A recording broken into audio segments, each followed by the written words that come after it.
and endearing most of the time, but really quite the opposite early in the morning when you know, she first wakes up and it's like 6:30 in the morning and I'm completely out of it and I got to change her diaper and then I got to go downstairs and you know, get the mug out of the thing and fill it with water and put it in the microwave and get the thing, you know, because I'm holding her with my left arm and her mouth is right here. It's literally right here.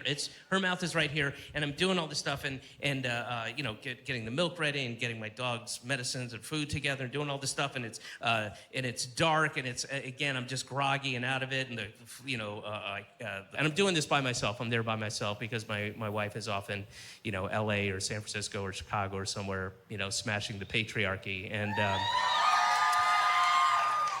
the irony is not lost on me.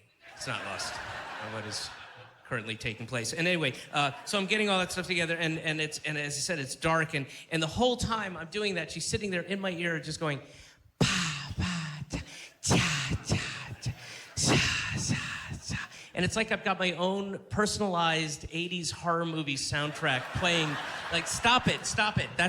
Don't do that. You're creeping me out. Stop it. I'm serious. I've got to put her down. I can't put her on the floor. So, you know, I undo the oven door and set her on that. And it's fine. You know, if nothing else, it allows her to get a little closer to the history of her peoples. You know, and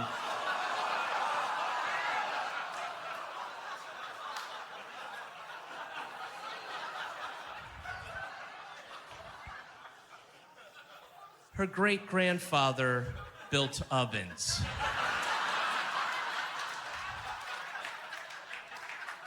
For the Nazis. Now here's the thing. He got out, Asheville. He got out. He judgment last year. I mean, it's a wholly unique experience to me. So of course I've made some observations and thought of some funny things, and I'll share those, and hopefully you won't have to have had a kid to get them and appreciate the jokes. And I'm certainly not gonna tell you, you know, how amazing she is or anything like that. But she is precocious, I will say that. She is precocious. She's 54 weeks old.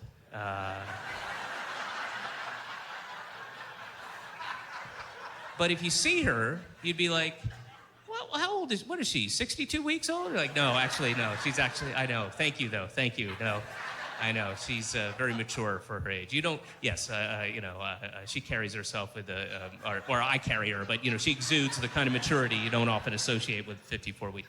But, you know, it is a fascinating thing to be a part of, to watch the evolution of this thing. Because when they're born, there's nothing. There's no communication. It's nothing. It's a blob. It's not, you know, but then over time, you know, it starts to evolve. It starts to become a person, and personality traits start to exhibit themselves, and it's really fascinating. And I'm really looking forward to that big shift, you know, that happens, that big change where you finally start to love them.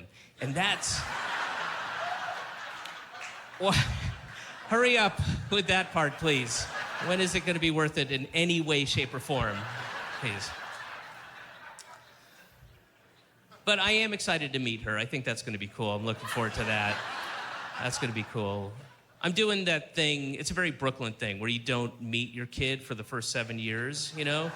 You keep them pure, you keep them away. So she's in a yurt in a bubble underwater, and we'll be there for 7 years. And then this way, I can't taint her with any of my straight, white, hetero, cis, normative maleness things. And I've also decided that I'm not gonna teach her to use pronouns when referring to people. Yes, no he's or she's, but everybody will be they, you know? And not necessarily so that she'll be progressive about sex. It's awful, you know, because there's all these needles, because there's vaccinations, they have to draw blood, all this shit happens. Oh my God, it's so terrible to watch them go through that, it's awful. And so what I've been doing with that in mind, what I've been doing is slowly introducing her to pain.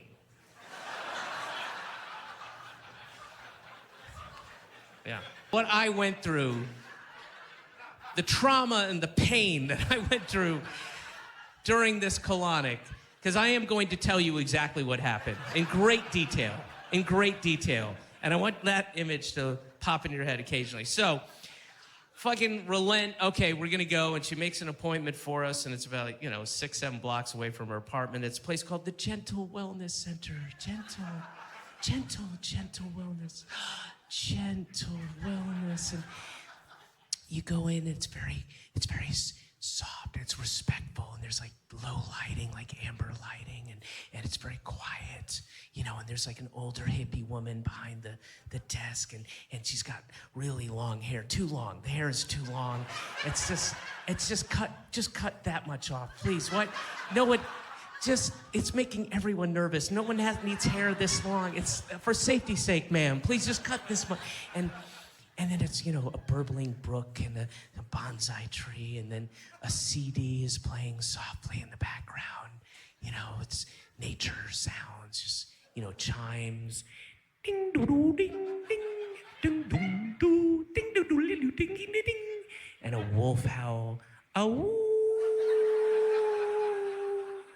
And vaguely Native American sounds like but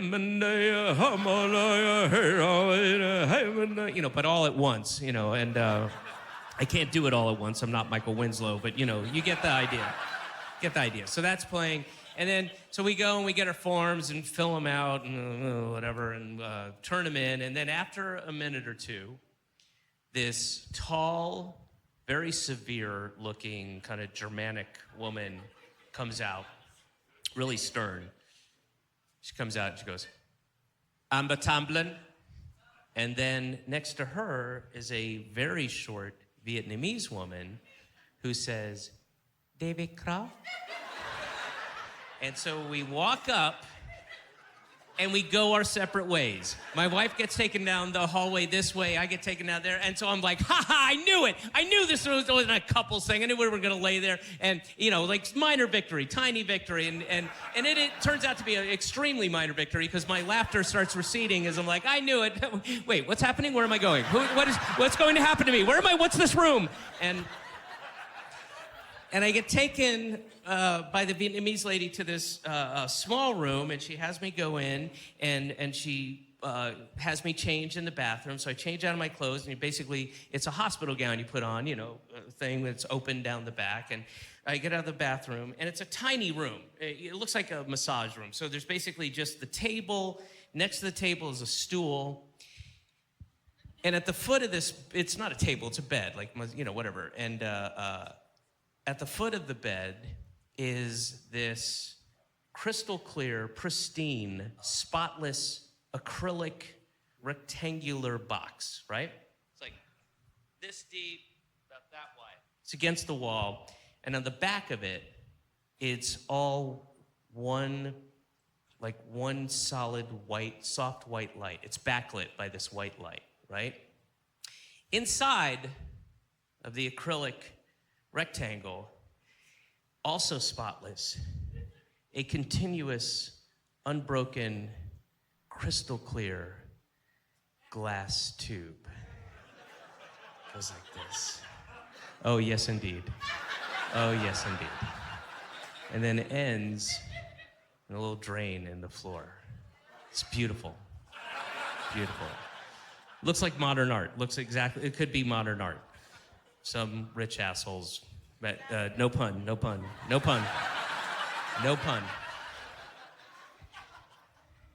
Emanating from the top of the rectangular box, sealed off, is a hose, and this goes into the tube, is a rubber hose, comes out, coils around on the floor, ends on the bed.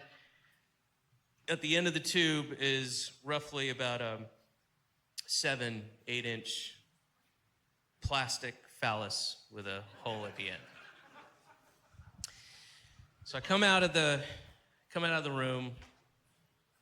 She has me get on the bed, and she's on the stool, so her head's right here, and she's holding the phallus end of the hose, and she's just holding it like this, and I don't.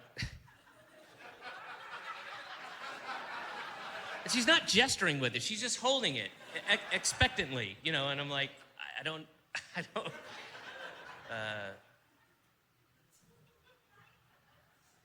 No, that's not it. That's not it. I know that's not it.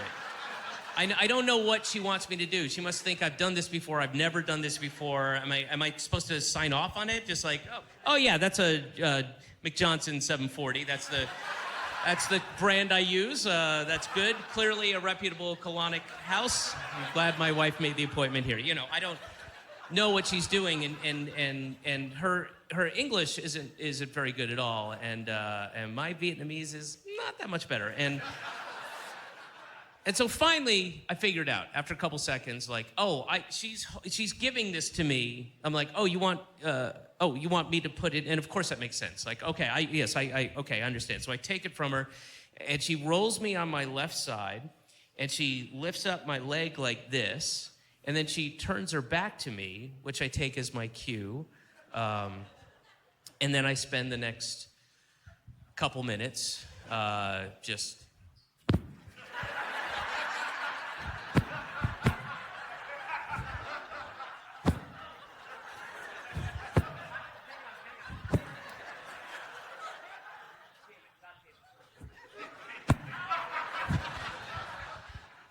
And then finally I get it in. After what feels like 5 minutes, I finally get it in there.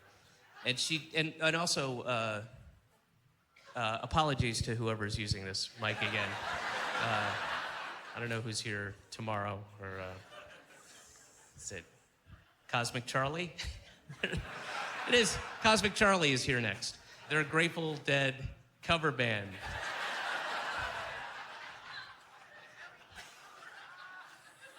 I just love the idea of sound check. Actually, why would a Grateful Dead cover band ever need to sound check? Isn't the whole fucking show a sound check? It's just blink, think, blink, think, think, think, think, blink, blink, think, think. Honey in the haystack, feeling good. The sunshine. Anyway.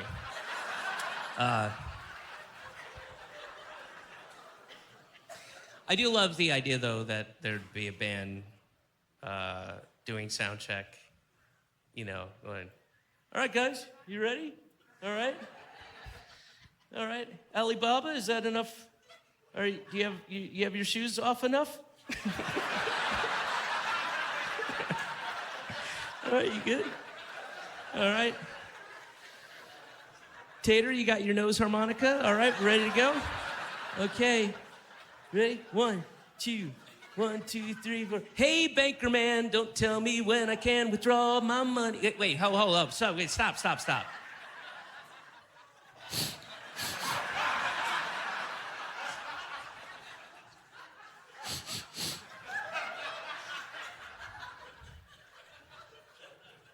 Was David Cross here? What was I talking about? Oh, yeah. So I got it in there, right? Okay, so I get, after a couple minutes, you know, get it in, and I say to the woman, you know, I go, okay, I got it in. And she turns and looks at me, and she goes, I'm like, really? Okay, I got it. Okay, and so I go to do it again, get it in there, and I'll spare you that. I won't do that all again. But and she was right. I definitely, when I went to get it in there the second time, I clearly did not have it in there enough satisfactorily. It would have made a terrible mess. It would have been awful. It was, so I spent another couple minutes and just, you know, like, you know, get it in there. Okay, yes, I got it. And I tell her, okay, we got it. And then she turns back to me, and again, really? I don't... Okay, and then she says, do you want I to do it? And I was like, oh, yeah, sorry, I guess I don't know. And I did not get to the y sound of the word yeah before she had just dipped it in lube and shoved it in my ass. Oh, my God. Lady, what the fuck is... How can you do that? Who does such a thing? You're awful. Gentle wellness. Gentle. It says it on there. Gentle. And, I mean, she just, boom, and I just immediately start sweating and tearing up and shaking. I'm shaking. It's, and ladies, I get it. I get it. And I apologize. I apologize on behalf of myself, on behalf of every man in this room. I apologize.